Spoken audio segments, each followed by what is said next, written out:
เรื่องของการที่คนถามพระพุทธเจ้าว่าใครเป็นคนสัมผัสใครเป็นคนรู้สึกนะใครเป็นคนอยากใครเป็นคนยึดนะซึ่งพระตถาคตจะบอกว่าไม่มีทั้งหมดเลยนะเป็นธรรมะชั้นลึกที่ไม่มีสัตว์บุคคลตัวตนเป็นเพียง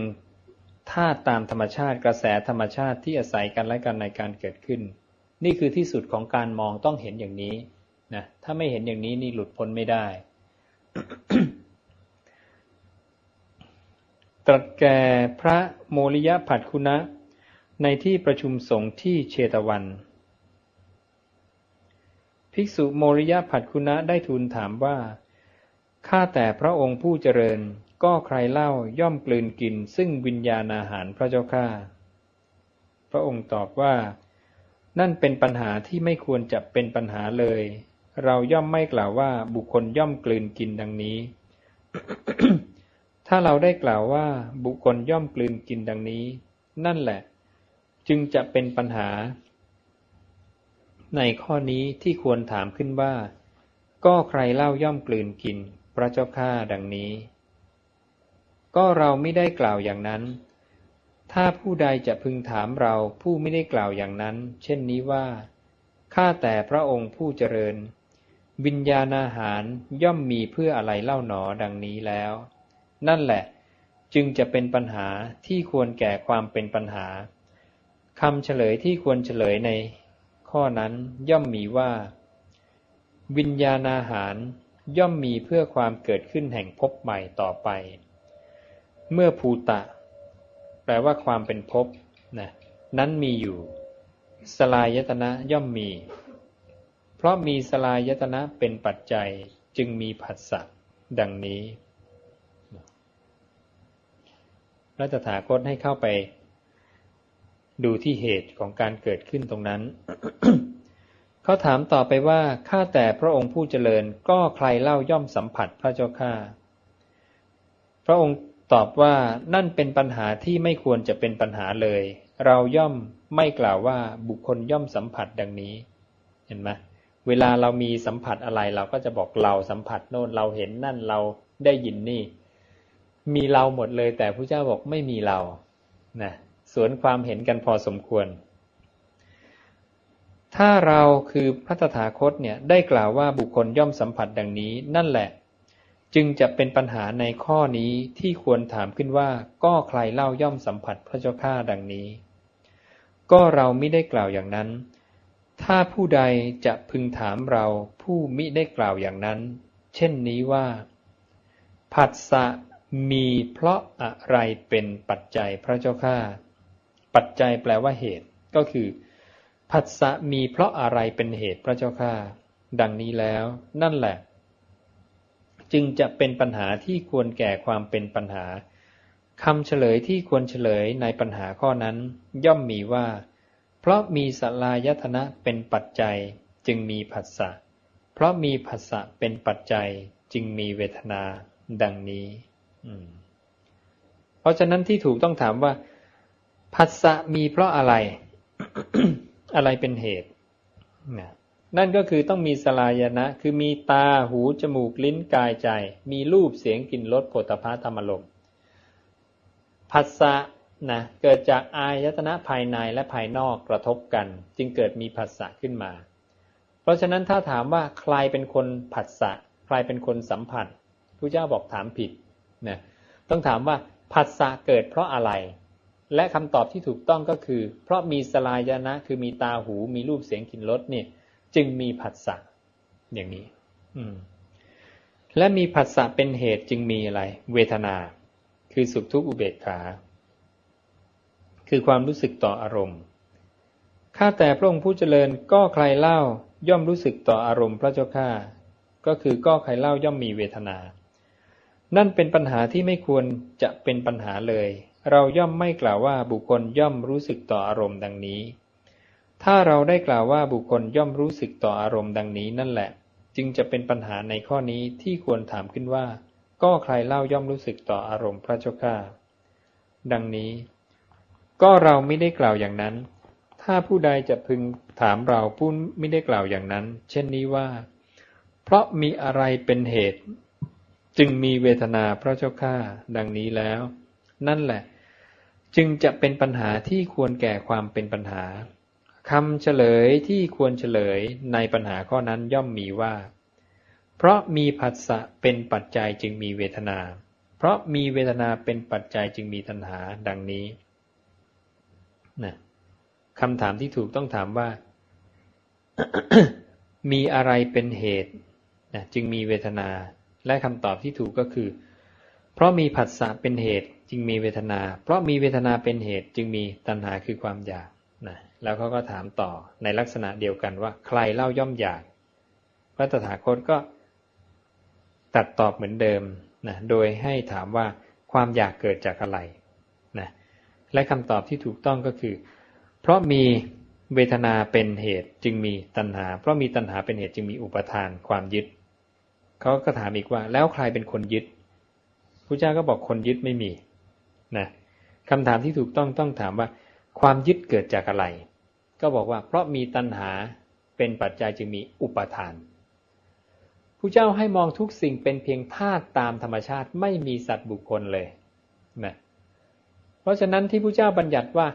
กรรมไม่ได้เกิดจากผู้อื่นบันดาลกรรมไม่ได้เกิดจากตนเองบันดาลกรรมไม่ได้เกิดจากทั้งตนเองและผู้อื่นกรรมไม่ได้เกิดขึ้นมาเองลอยๆโดยปราศจากสาเหตุก็จะสอดรับกันหมดเพราะฉะนั้นถ้าไม่มีบุคคลผู้สัมผัสนะไม่มีสัตว์บุคคลในทุกขั้นตอนกรรมจึงเป็นเพียงกระแสของปฏิจจสมุปบาทที่อาศัยกันและกันในการเกิดขึ้นนะกรรมจึงไม่มีใครเป็นผู้ทำกรรมไม่มีใครเป็นผู้รับกรรมถ้าเรามองได้ขนาดนี้ก็ไม่มีใครทำกรรมไม่มีใครรับกรรมเราก็พ้นจากกรรมได้ถอนอุปทานออกจากขันธ์ห้าเข้าสู่วิมุตติในวิมุตติไม่มีขันธ์ห้าไม่มีระบบของกรรมนะ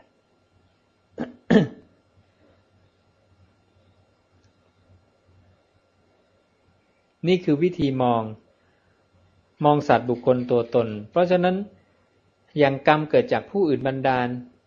พรหมบันดาลผีสางนางไม้เทวดาบันดาลไม่มีเพราะตัวตนเขาเหล่านั้นยังไม่มีขนาดตัวตนเราก็ยังไม่มีเลยนะตัวตนผู้อื่นจะมีได้อย่างไรเพราะฉะนั้นใครเป็นคนบันดาลอะไรพระเจ้าจึงบอกไม่มีทุกอย่างเป็นกระแสของธรรมชาติที่อาศัยกันและกันเกิดขึ้นนะ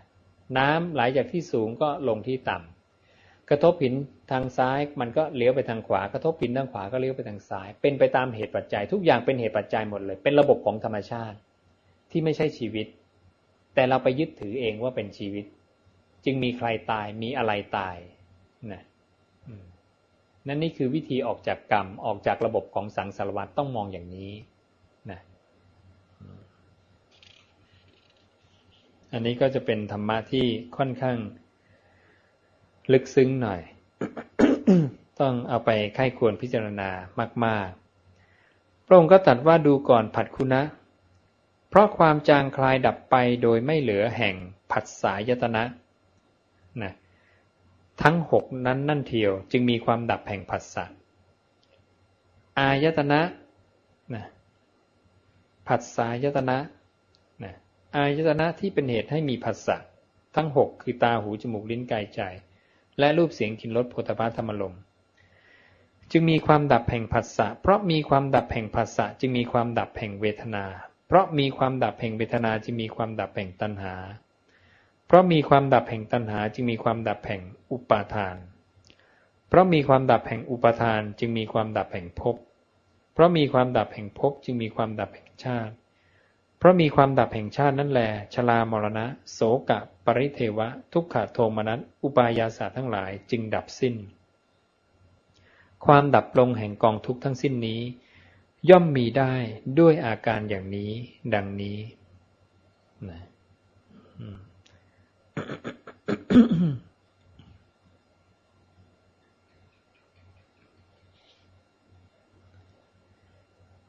อีกพระสูตรหนึ่งที่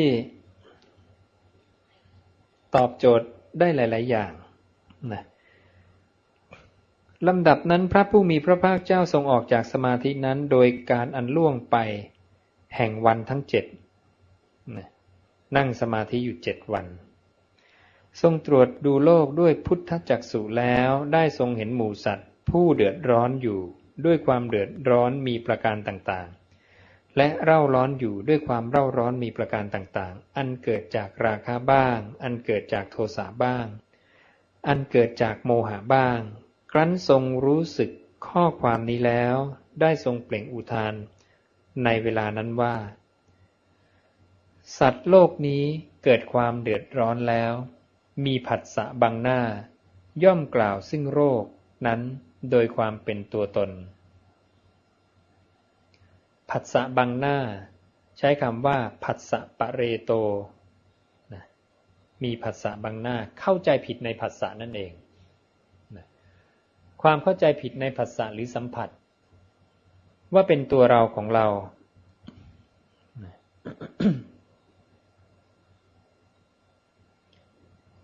เพราะฉะนั้นเวลามีโรคหรือมีความเสียดแทงเนี่ยนะมีความแปรเปลี่ยนมีความไม่เที่ยงเราก็คิดว่าเป็นตัวตนของเราเขาสำคัญสิ่งใด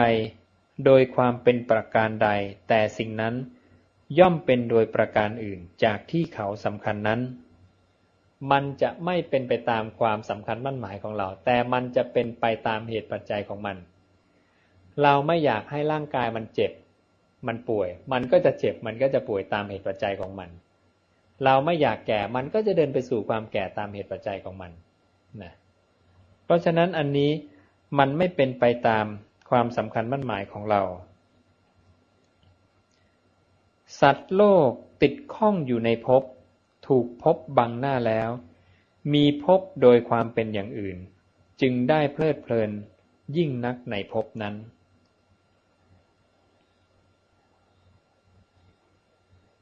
เราเนี่ยติดข้องอยู่ในภพติดข้องอยู่ในอารมณ์ติดข้องอยู่ในรูปเวทนาสัญญาสังขาร นะนี่เป็นภพนี่เป็นอารมณ์ของจิตวิญญาณหรือจิตหรือมโนที่เข้าไปรับรู้สัมผัสแล้วนะเราก็เพลิดเพลินอยู่ในอารมณ์นี้เวลาเรารับรู้อะไรขึ้นมาทางจิตแล้วเราก็จะเพลินต่อไปรู้เพลินรับรู้ใหม่ก็เพลินไปรับรู้ปั๊บนี่ภพเกิดวินาที2 3 4ต่อมาเรียกว่าชาติเกิดคือวิญญาณเจริญงอกงามไพบูลย์ในอารมณ์หรือในภพนั้นๆหรือเรียกว่าจิตมีสัญโยคะจิตผูกติดกับอารมณ์ด้วยอำนาจแห่งความเพลินนะนี่เรียกว่าเพลินในภพถูกภพบังหน้าแล้วนะมีภพโดยความเป็นอย่างอื่นจึงได้เพลิดเพลินยิ่งนักในภพนั้นนั้นสัตว์โลกทั้งหลายเนี่ยเพลินในภพนะทำให้เกิดชาติชรามรณะรับรู้อารมณ์ใหม่ภพใหม่ก็เพลินในภพต่อไปอีกเกิดชาติชรามรณะนี่สัตว์โลกนี้ติดข้องอยู่ในภพเขาเพลิดเพลินยิ่งนักในสิ่งใดสิ่งนั้นเป็นภัยเขากลัวต่อสิ่งใดสิ่งนั้นเป็นทุกข์สิ่งที่เรากำลังเพลิดเพลินอยู่เนี่ยมันเป็นภัยเพราะมันกำลังเดินไปสู่ความดับโดยที่เราไม่รู้ตัวนะเขากลัวต่อสิ่งใดสิ่งนั้นเป็นทุกข์นั้นเวลาเรากลัวอะไรเนี่ยนั่นแหละเรากลัวในสิ่งที่เป็นทุกข์เพราะมันกำลังเดินไปสู่ทุกขังคือการแตกสลายพรหมจรรย์นี้อันบุคคลย่อมประพฤติเพื่อการละขาดซึ่งภพนั่นเองอันนี้ก็ชัดเจนเพราะฉะนั้นเวลาจิตรับรู้อารมณ์แล้วเนี่ยอย่าไหลเพลินตามอารมณ์ไปเพราะพรหมจรรย์คือการประพฤติปฏิบัติในธรรมวินัยนี้เป็นไปเพื่อการละขาดซึ่งภพมีภพปุ๊บนี่ทิ้งทันทีดับทันทีนะอย่าให้มีภพเกิดขึ้นนะพุทธวจนะพวกนี้จะค่อนข้างชัดเจนในเรื่องการละขาดซึ่งภพซึ่งอารมณ์ที่เราไปรับรู้อันนี้อีกสมณะหรือพราหมณ์ทั้งหลายเหล่าใดกล่าวความหลุดพ้นจากภพว่ามีได้เพราะภพเรากล่าวว่าสมณะหรือพราหมณ์ทั้งปวงนั้นมิใช่ผู้หลุดพ้นจากภพถ้าบอกว่า เราหลุดพ้นจากภพมีได้เพราะภพจิตรับรู้อารมณ์แล้วบอกจะหลุดพ้นจากอารมณ์เพราะมีอารมณ์นะเป็นทัณฑ์ที่มีไม่ได้นะเรากล่าวว่าสมณะหรือพราหมณ์ทั้งปวงนั้นมิได้หลุดพ้นจากภพแสดงว่ายังไม่หลุดพ้นจากภพเพราะยังมีภพอยู่ บอกจะหลุดพ้นจากภพแต่อาศัยภพนี่เป็นไปไม่ได้เพราะฉะนั้นถ้าเรายังรับรู้อารมณ์ยังมีการผูกกับอารมณ์แล้วเราบอกเราจะปล่อยวางอารมณ์พระเจ้าบอกเป็นไปไม่ได้นะพระสูตรเหล่านี้ชัดเจนมากนะทำให้เรารู้ว่าจิตรับรู้อารมณ์แล้วเนี่ยหลักการยังไงก็ต้องรีบปล่อยรีบวางให้ไวที่สุดนะซึ่งจะสอดรับกับสัมมาสังกัปปะสัมมาวายามะนะเสาเขื่อนเสาหลักนะอีกหลายสิบพระสูตรมากที่เรารวบรวมไว้ในหนังสือถึงกว่า60พระสูตร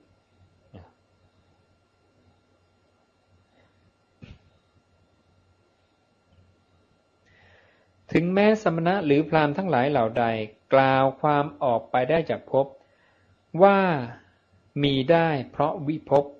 เรากล่าวว่าสมณะหรือพราหมณ์ทั้งปวงนั้นก็ยังสลัดภพออกไปไม่ได้ อันนี้จะงงๆเล็กน้อยอันนี้จะลักษณะของการว่าคิดว่าทุกอย่างขาดศูนย์ภพขาดศูนย์แต่จริงๆภพมีอยู่แต่มีขึ้นตั้งอยู่และดับไปนะก็เหมือนกับสุดโต่งของความเห็นว่ามีกับไม่มีวิภพนี่เป็นลักษณะของสุดโต่งอีกข้างหนึ่งว่าไม่มีเลยทุกอย่างขาดศูนย์หมดแต่ไม่ใช่มันมีอยู่แต่มีขึ้นตั้งอยู่แล้วหายไปนะอันนี้เป็นมุมมองที่พระพุทธเจ้าเรามองไม่เหมือนใครเลยนะทุกสิ่งทุกอย่างในโลกไม่ใช่มีไม่ใช่ไม่มีแต่มีขึ้นตั้งอยู่แล้วหายไปนะนี่คือมัชฌิมาปฏิปทาความเห็นที่เป็นทางสายกลาง